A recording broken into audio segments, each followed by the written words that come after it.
Vždy som si radšej kladol otázku, ako sa niečo dá urobiť, než prečo sa to nedá. Aktívne sa venujem 6 športom, študujem právo, pri niektorých príležitostiach rád píšem a pri niektorých iných aj rád spievam. Pôsobím tiež ako obecný poslanec v Bravecove a mládežnícky športový tréner.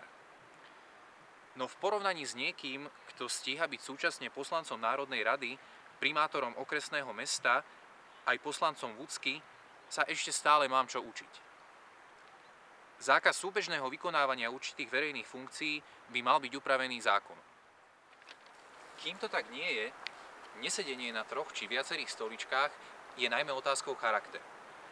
V prípade svojho zvolenia nebudem kandidovať na akúkoľvek ďalšiu platenú politickú funkciu na všetkých úrovniach štátnej správy a časť svojho poslaneckého platu venujem na podporu regionálnej kultúry a športu.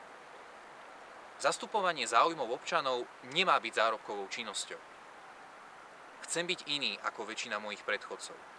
Všetci nie sú rovnakí.